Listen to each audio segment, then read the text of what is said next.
The site where legends are made. Cinco de Mayo weekend. In boxing, it isn't just a date, it's a throne. For decades, this moment belongs to those bold enough to claim it. Fighters who carried more than titles. They carried the torch of legacy. From Julio Cesar Chavez to the global spectacle created by Oscar De La Hoya, who defined it, elevating Cinco de Mayo into the sport's biggest stage. Winning the crowd here has become the required catalyst for superstardom, where legacy is demanded and greatness is revealed. To the worldwide stage commanded by Floyd Mayweather Jr. and Manny Pacquiao, who took on boxing's highest regarded foes. Regardless of odds and risk of passing the torch of greatness, they became boxing's center of gravity. How does he do it? This is the 6th. Inherited by Canelo Alvarez, the power of boxing on Cinco de Mayo continued. But history demands the torch be passed in the fights the world wants to see. Now, a new chapter begins. David Benavidez, Zurdo Ramirez, two elite fighters, one moment that carries the weight of everything that came before. Because on this stage, it's not just about winning. It's about becoming the face of boxing. And when the final bell rings, one man won't just leave with victory. He'll carry the future and the torch of boxing's legacy.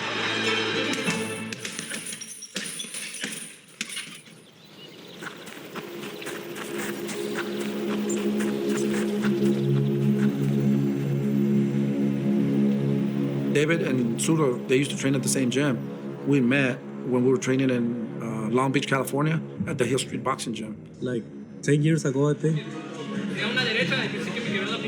So I gravitated more towards him. I had a lot of respect, and we just had a lot of great sparring sessions. The relationship with him and David was really good, man. You know, actually, that was the first guy that kind of paid him to spar. He was a quiet, he was a little quiet guy.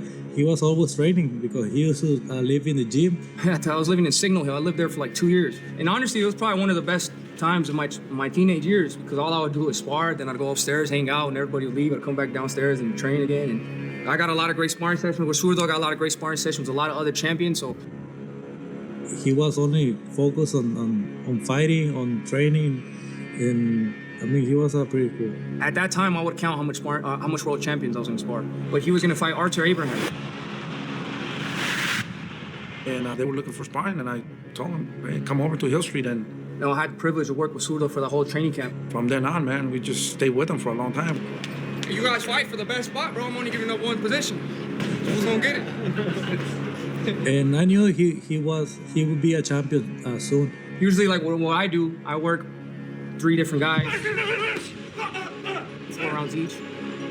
I was what Zurdo needed for that training camp. That he only had 1 training camp, so I saved him a lot of money. It was just me. We'll do 12-round sessions. I think like for the whole camp. You know, I didn't really think much of it other than like this is going to be a fantastic sparring, fantastic work, and we need that high level for the fight we're going to have. So. I heard those sparring sessions were incredible. I heard those sparring sessions were like actual fights.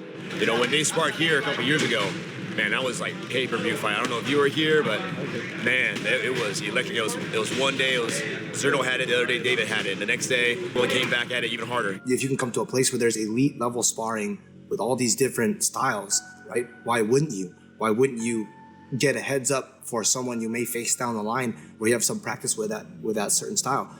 I like it. I like it a lot. Every time I'm like thinking, like, man, he'll be doing this, then he does it. It's like, it's crazy. Right, and when it comes to like the elite of the elite, their timing is better. The mistakes you've gotten away with against other boxers, lower level boxers, you're not going to get away with the same mistakes. I'm gonna talk about the last sparring session. Right, it's a regular, typical day. People come in, joke around.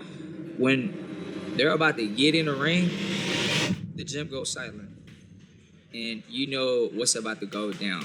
We spoke in the gym, and we tried to beat each other, tried to be really competitive. We had a lot of 12-round sessions. Whoever's hitting the back stops. Whoever's talking, the conversation drops, and you got David and Zurdo in the ring, right? And then obviously the first round starts.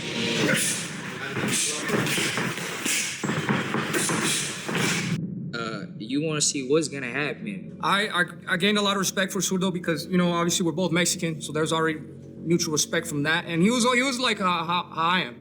Cool guy, you know what I mean? But he means business when he gets in the ring. Right? You're paying attention, the jabs, the decision making, everything is happening so fast and you're just trying to process it. Is David like doing good? It's super. Like, what's happening? You know, and then you get this kind of like back and forth of like momentum.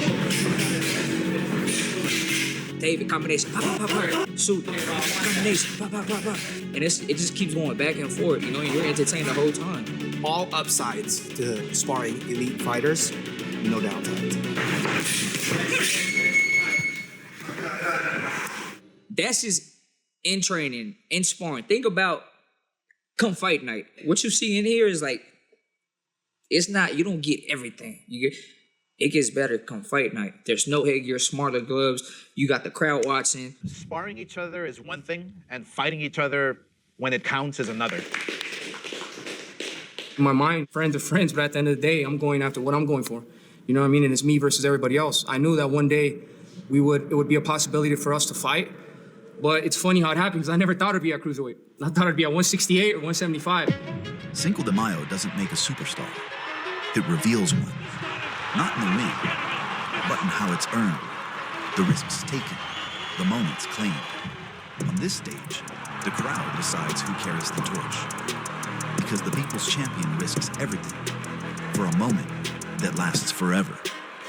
The pressure is on. Cinco de Mayo is a date where people expect fireworks. To be in the Cinco de Mayo weekend is just amazing. Be there in Vegas. Everyone try to be there for Cinco de Mayo.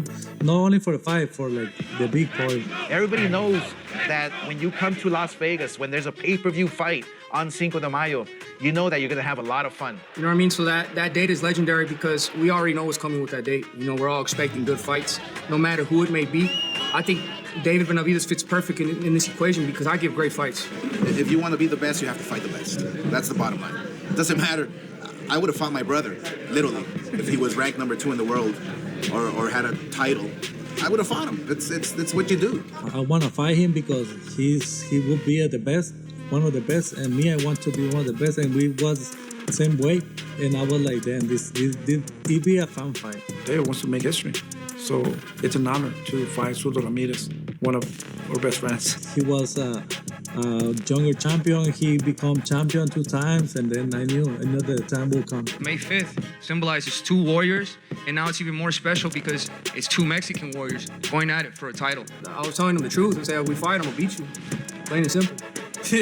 Nah, but it's always like, when you have 2 guys that they're cool with each other, they know what they could do. He thinks he could beat me.